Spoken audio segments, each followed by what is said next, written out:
How can we stay awake to the realities of racism in our communities? How can we not go to sleep, right, in the light, as they say? How can we, like it's right there before it's dark, how can we stay awake to it? When I heard this conversation, I was like, Black people are awake. I was like, we might be too much awake. We might need to go to sleep for a little bit. Because everything is, I mean, I can see race in anything. I can think of any situation as racist, and it might not be. And I've been in those situations where it's like, I have just been discriminated against. And Michael's like, what are you talking about? I didn't see anything. And it's like, wait, no, you just didn't see that? And so sometimes I might be too awake. Sometimes situations are just very blatant. And then other times it's so subtle that it's like, no, Ranika, you're just tripping. You're just so used to coming in contact with these things. So it's like, am I too awake? Do I need to fall asleep for a little bit? You know, it's almost a paranoia when you go places and when you do things. I know Michael would like drop me off at a restaurant and go park the car, and like I barely get kind of looked at. This one place we went and he came in, and then he came in after me. You know, people don't put us together. And the lady's like, oh, hey, sir. And then she's like, what just happened? And so it's always these things of, is race in this situation? Is this person just having a bad day? Or what's going on inside of you, Ranika, that you're noticing this so much? So I just kind of feel as a Black person, it's like, what do we do? Do we need to calm down a little bit? Or no, this is really, really the issue at hand. But I do think a way that we stay awake is, someone told me, in another interracial relationship, told me that I'm privileged to be in the relationship that I'm in, and I finally understood that because we are constantly awake to what's going on, and I have another person that I can talk to about my prejudices, my sin, and he tells me his prejudices, which we all have, and our sin. And I think it's so amazing if we do that in our personal lives, that we have people of different races that we're able to talk to, but that we're able to be honest with. And I think,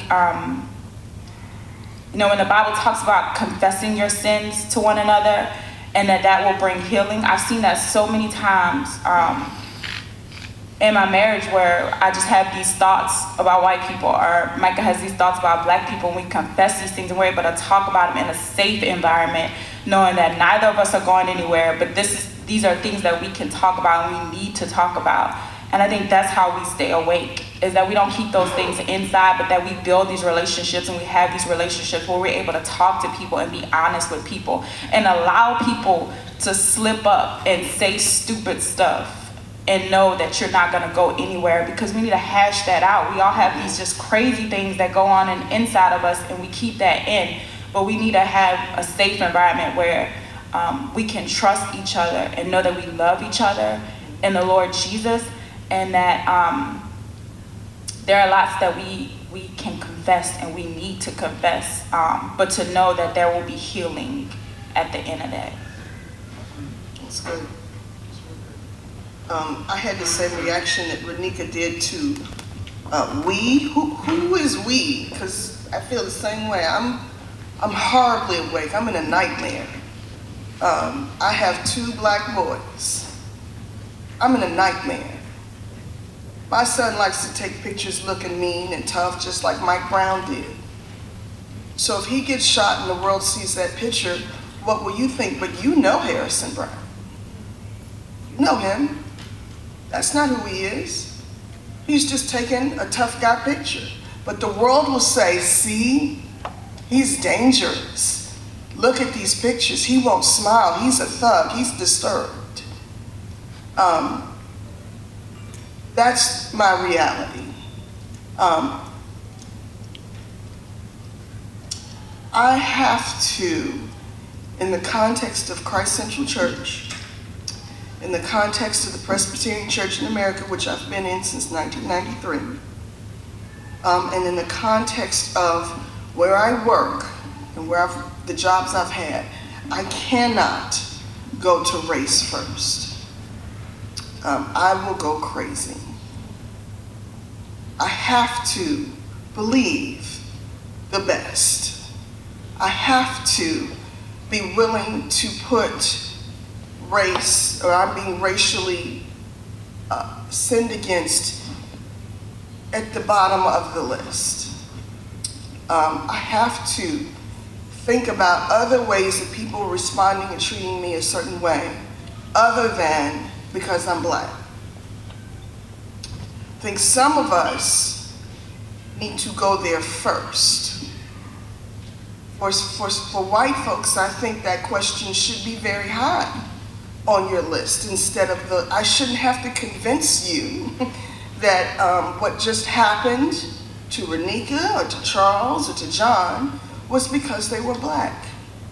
I think you have eyes to see what you're willing to see, eyes to see what you've become awake to, like the question says. So I think for some of my friends, and my friends, some of us have to look and say, but I saw that. I saw that for you, so that I don't have to go there. Or ask me, what did that just feel like? When we did Howard did the Restore Conference in Clemson, South Carolina, there was, what'd you say, 300 people in that room? Would you guess? Howard and I were 2 of 3.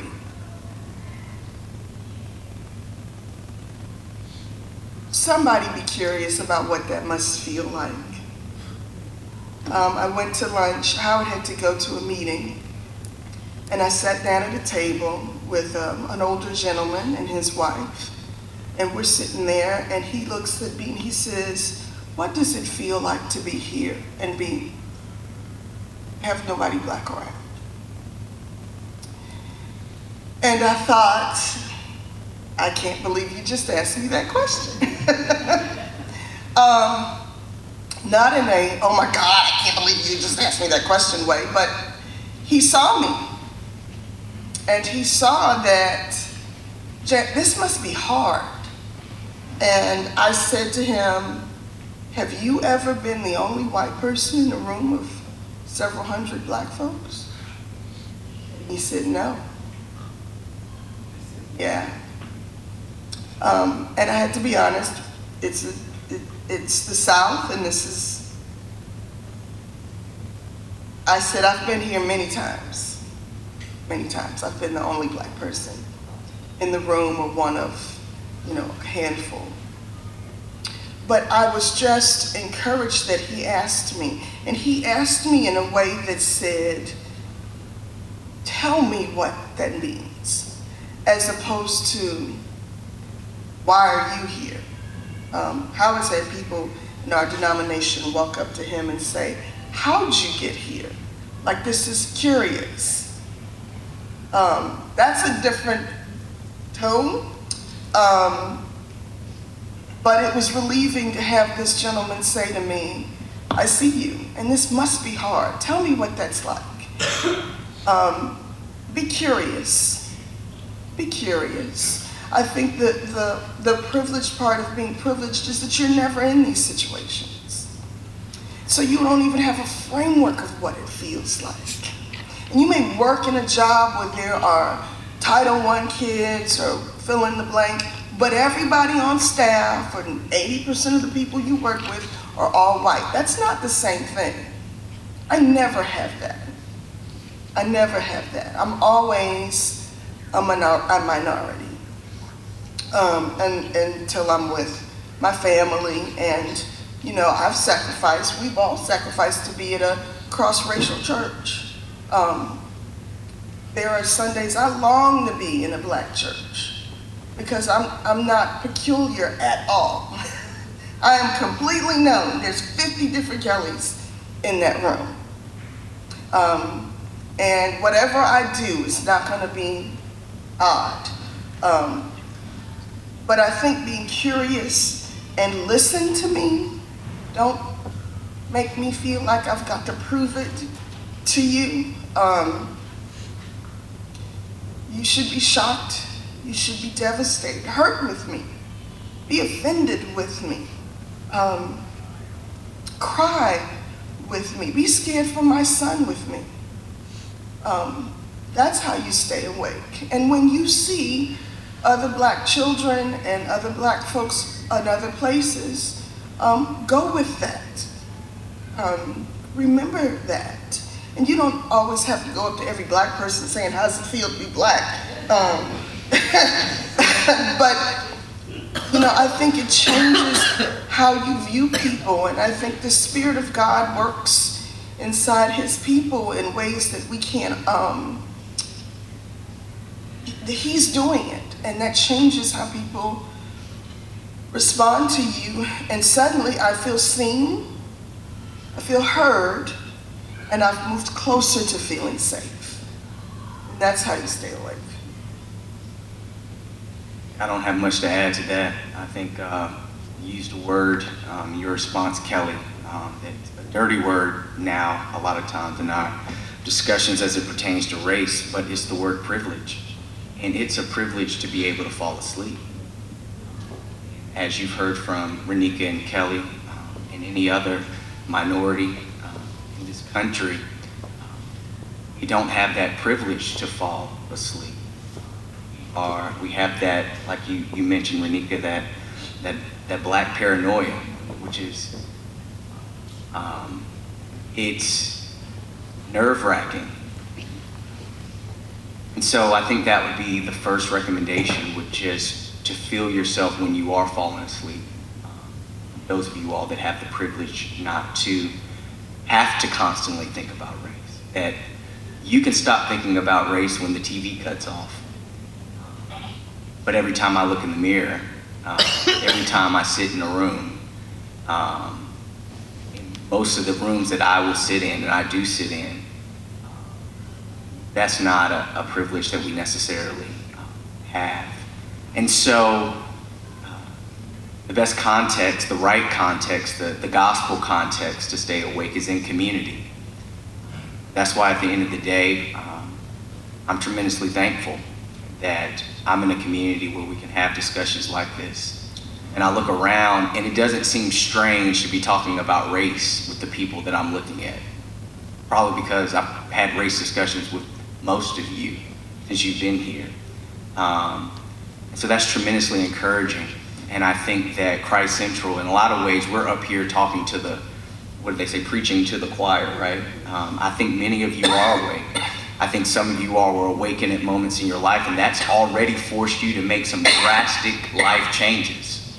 I think about interracial families, whether through marriage or whether through adoption, that is normal in our community. So I think that's a call for praise and for celebration. And it also gives you a new burden. You all shoulder the burden with us now. That we can't be the only ones in the culture shaking people to wake up that are falling asleep. And that's a burden and a responsibility that I believe the Lord is putting on you. That you have seen something. He's allowed you to see. He's allowed you to feel. He's allowed you to empathize and to be in solidarity with the emotions of minorities and their experiences. And he calls you to go into your spheres of influence. Use your Roman citizen card, like Paul did, to go into those places and speak to people that we could never. So I thought that would be my recommendation for staying awake. So did you combine those three questions, or is it just? No, okay. this was staying awake. Yeah. So I think I won't. This was the, how can we stay awake in the realities of racism in our own communities? Yeah, I think everybody's kind of nailed it. I would just add, like what Charles is saying, and I think what Ranika said as well, I believe Kellie too. So just being able to have forums like this, being able to, whether forum or private discussions that, foster honesty and our ability to really talk about these issues. I think, because it doesn't take it doesn't take, what am I trying to say, I'm sorry. In order for like racial bigotry to thrive, it only takes like racial indifference. So I like the fact that we're having this discussion. I actually would have probably preferred, I understand why all of us are up here, but I would have probably preferred to have some other folks up here as well, some white people as well, so that I could hear from some of their experience as well. I know we'll probably get an opportunity to do that, but I think that further just underscores what I think will help us to stay awake to reality. Because I think it's us doing it together. This isn't a public forum. Like, this isn't like we're just, this is our church primarily here. And so I know we take on a different set of rules and sensitivities to one another, and have some things that we can hold each other to. I think that is not found outside of these walls. So, yeah.